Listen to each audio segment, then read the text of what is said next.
billion dollar, maka negara tersebut dianggap sebagai negara maju.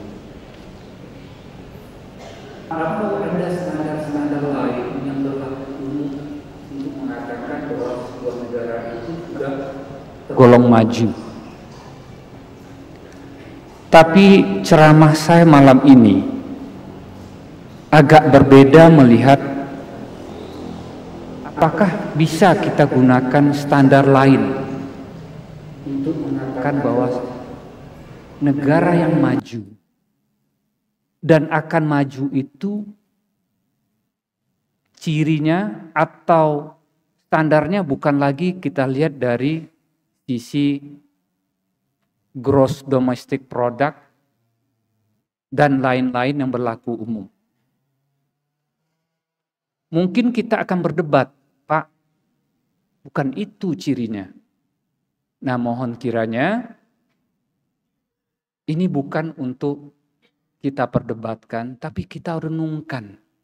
Apa benar ciri itu kalau sebuah negara sedang menuju kepada kemajuan atau yang sedang dan telah maju?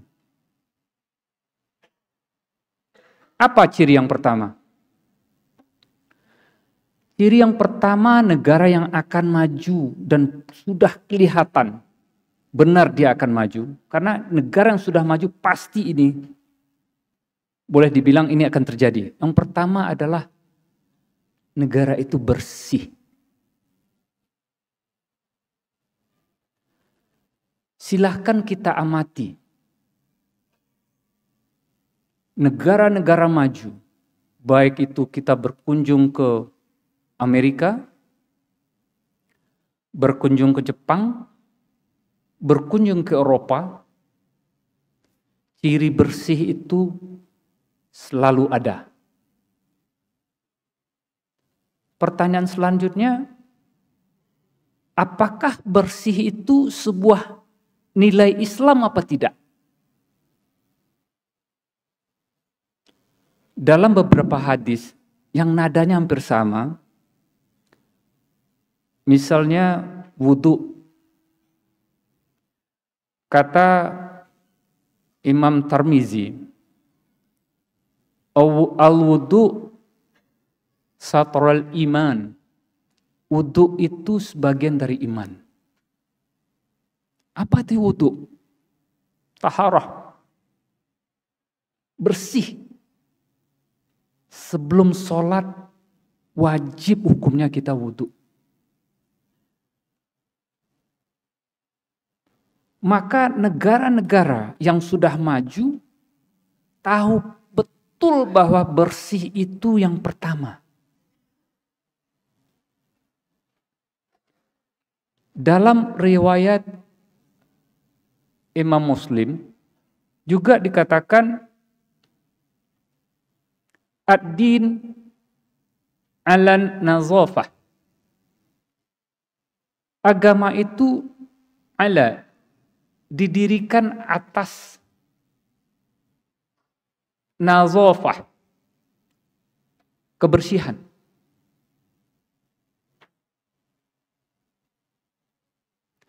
Dalam hadis yang lain, juga riwayat Muslim, at-tuhur nisful iman, taharah, ya, sebagian dari iman. Banyak sekali hadis-hadis yang mengatakan bahwa kebersihan itu separuh dari iman. Siapa yang mampu menjawab dan melakukan ini?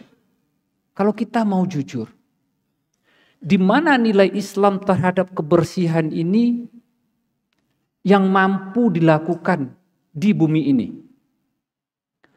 Apakah kita belajar kebersihan, mohon maaf, kepada negara-negara Islam?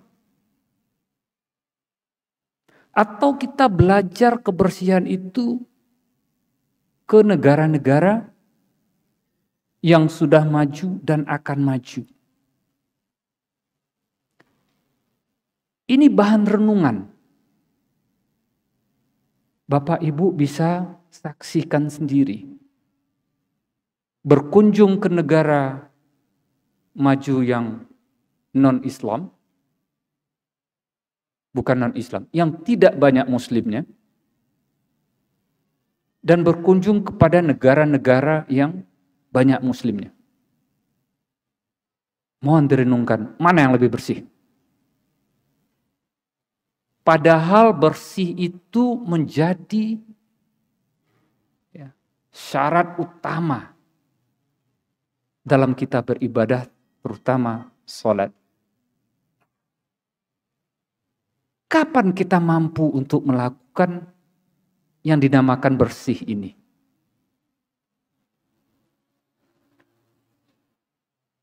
Ciri yang kedua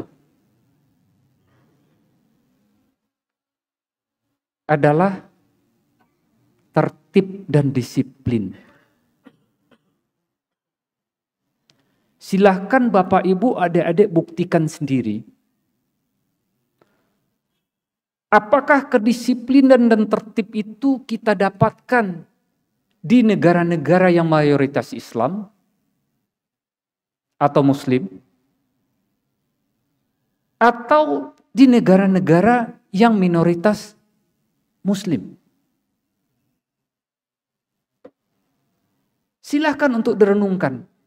Karena ini adalah ciri yang kita lihat dan bisa kita buktikan bahwa di negara maju itu, satu, dia bersih.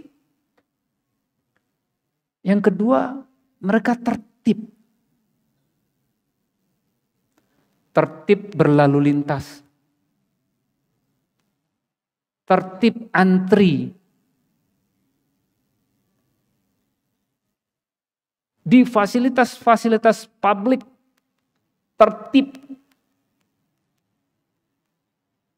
Yang lebih maju lagi sangat menghargai para kaum yang lemah, wanita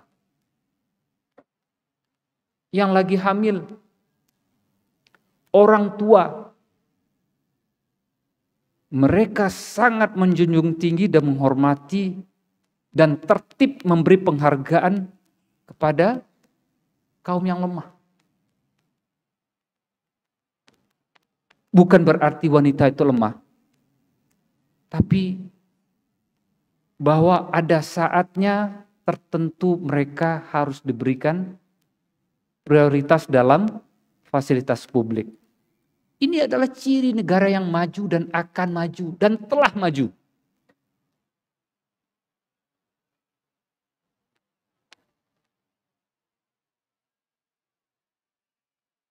Apalagi ciri yang ketiga?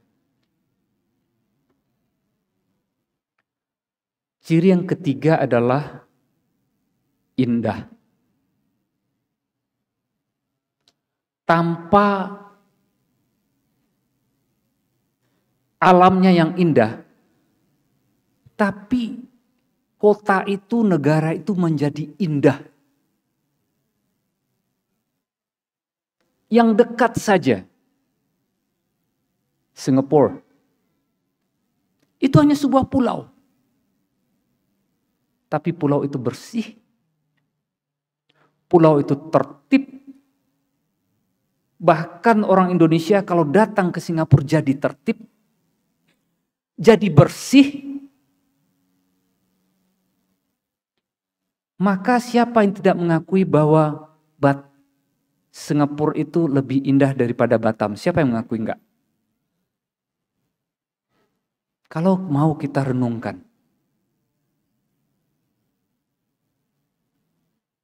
Apakah harus punya keindahan alam dulu? Belum tentu. Bapak Ibu yang pernah berkunjung ke New York misalnya. Itu hanya hutan, gedung-gedung tinggi, tapi indah.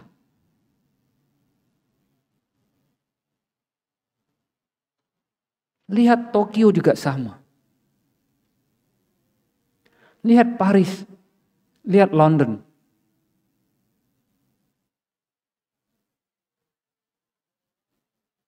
Itu adalah kota-kota besar, ya, yang menurut saya pribadi indah.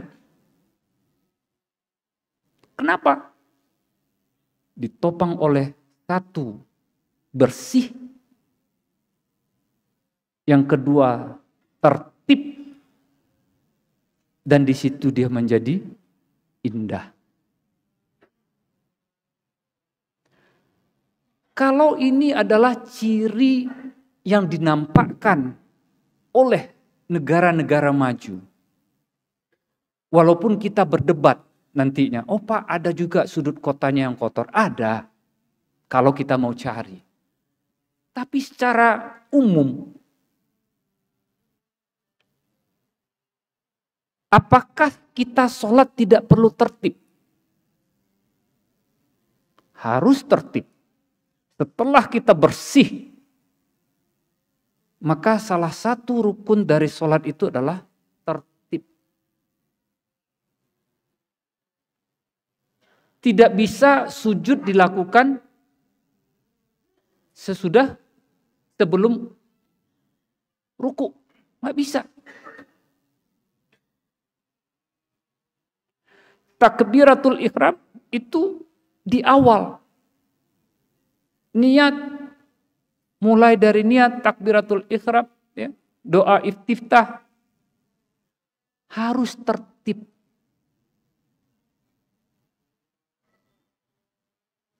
Sekarang pertanyaannya, kita diajarkan untuk tertib beribadah, tapi kalau bicara tentang di luar ibadah, kenapa kita tidak bisa tertib?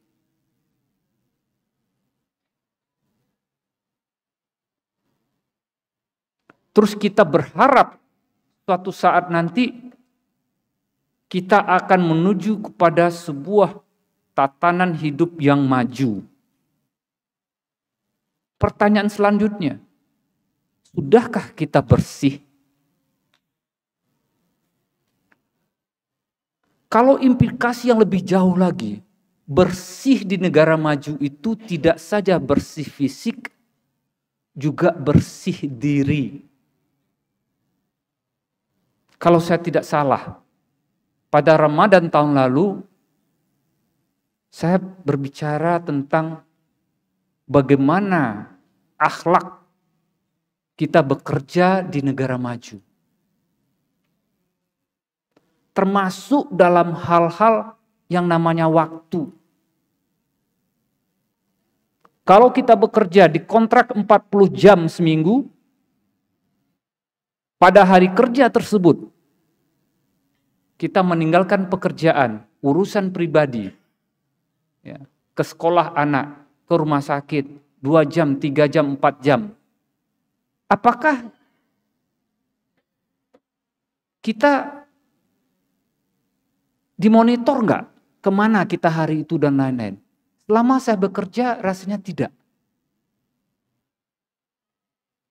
Cuma nurani kita yang mengatakan bahwa saya dalam seminggu ini tidak bekerja 4 jam karena urusan pribadi, maka weekend saya ganti untuk 4 jam. Sudahkah kita mampu untuk melakukan agar kita, bangsa ini menjadi bangsa yang maju juga? Siapa yang mengawasi itu? Apakah bos kita mengawasi? Rasanya tidak.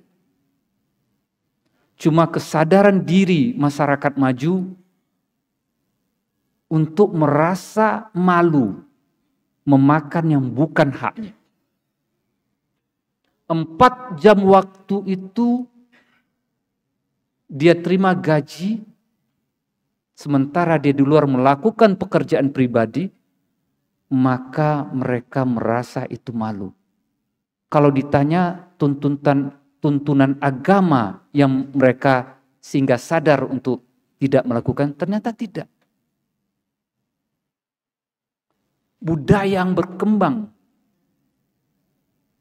yang satu sama lain saling mengingatkan bahwa kalau kita kembalikan kepada agama kita, ada 2 malaikat yang selalu memonitor apa yang kita kerjakan. Dan ada yang maha tahu kalau manusia tidak tahu. Kapan umat Islam mampu punya budaya yang seperti ini? Balik kepada indah. Apakah Allah tidak mencintai keindahan? Ya.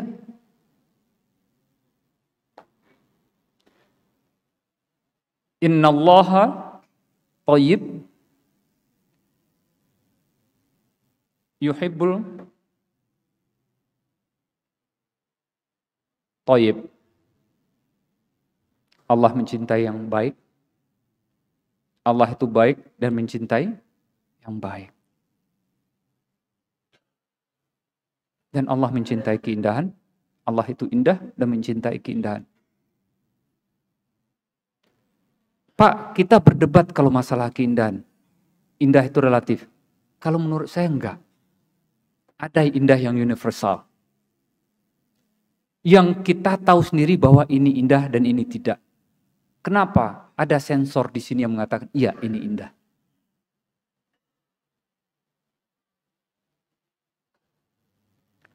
Jadi kalau begitu, kalau ada cita-cita, tahun sekian kita akan menuju negara yang adil dan makmur. Sudahkah 3 ciri ini kita punyai? Kalau belum, mari kita introspeksi diri. Dari 3 tadi, ada lagi nggak ciri yang lain? Ada. Menurut hemat saya, ciri terakhir itu adalah sungguh-sungguh. Negara maju kalau bangun trotoar itu sungguh-sungguh. Air akan mengalir dari tempat yang tinggi ke tempat yang rendah. Jarang sekali trotoar itu gorong-gorongnya yang mampat sampah dan lain-lain.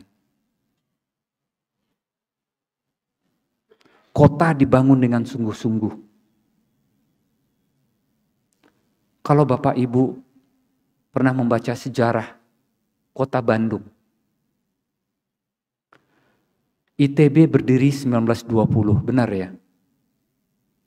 3 tahun kemudian Belanda membangun PLTA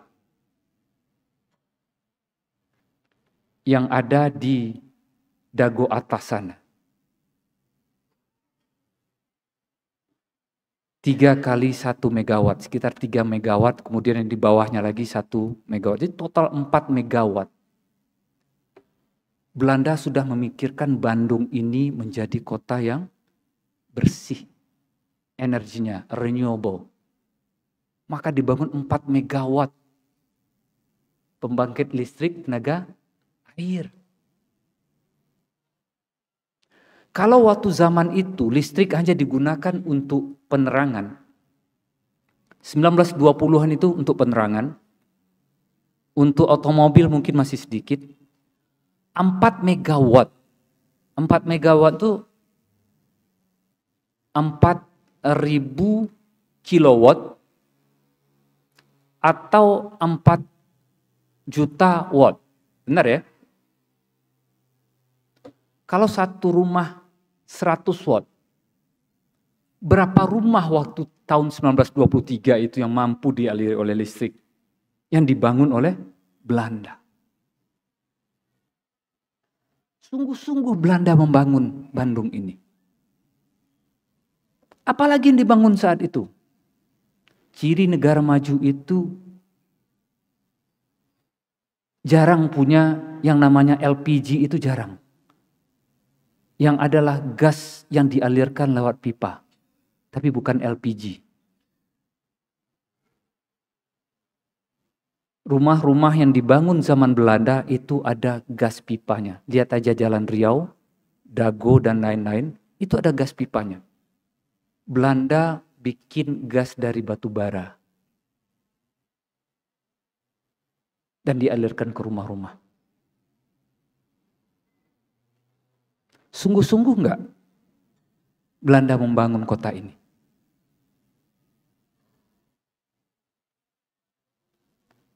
Kemudian setelah kita merdeka, ya, coba lihat PLTA yang dibangun itu, saya sekitar 5 tahun lalu berkunjung ke sana. Itu masih hidup. Turbinnya masih zaman Belanda, masih hidup sampai tahun 2019 saya kesana. Dan sekarang masih menghasilkan listrik. Tapi sayang kita tidak merawat catchment areanya untuk airnya yang di atas.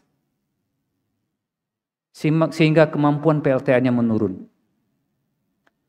Kembali pada ciri yang keempat tadi.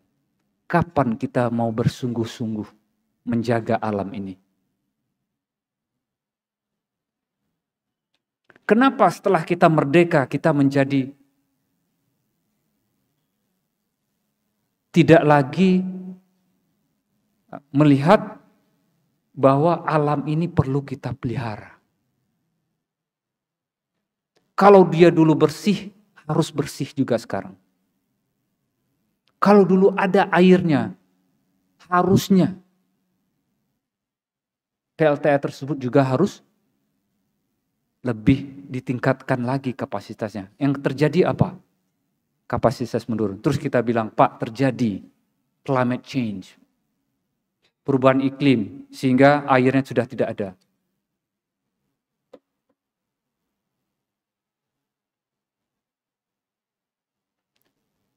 Terakhir, Kalau 4 hal ini mampu kita kerjakan dan kita mulai. Mulai dari mana? Lingkungan terkecil kita. Bersih. Sudahkah kantor kita bersih? Sudahkah masjid kita bersih? Sudahkah masjid kita tertib? Sudahkah masjid kita indah? Sudahkah masjid kita bersungguh-sungguh melakukan sesuatu? Tadi saya mendengar pengumuman. Mungkin Bapak Ibu terbiasa dengan pengumuman yang mengatakan tolong dijaga barang-barang pribadinya untuk. Kenapa sampai di masjid pun barang pribadi tidak aman?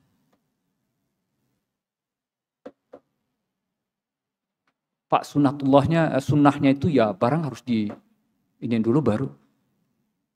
Ingat, ini masjid.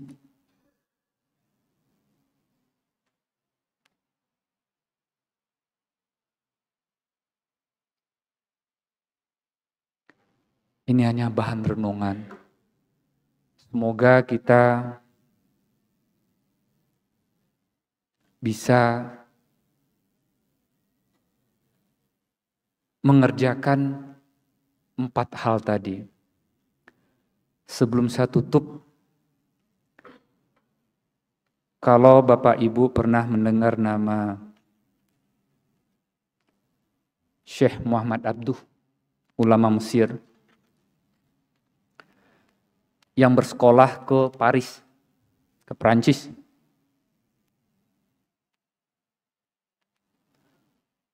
Di tahun 1800-an, berasal dari Egypt, Mesir. Setelah dia bersekolah di Paris, kemudian kembali ke Mesir. Apa yang beliau katakan? Di Perancis saya sedikit menemukan Muslim, tapi banyak menemukan Islam. Di Mesir, saya banyak menemukan Muslim, tapi sedikit menemukan Islam. Jangan sampai, ya, jangan sampai itu juga berlaku di Indonesia. Karena apa?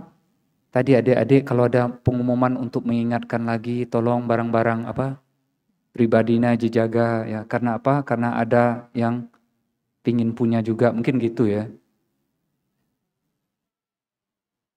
Apa yang kita ajarkan? Nilai-nilai kejujuran adalah nilai Islam.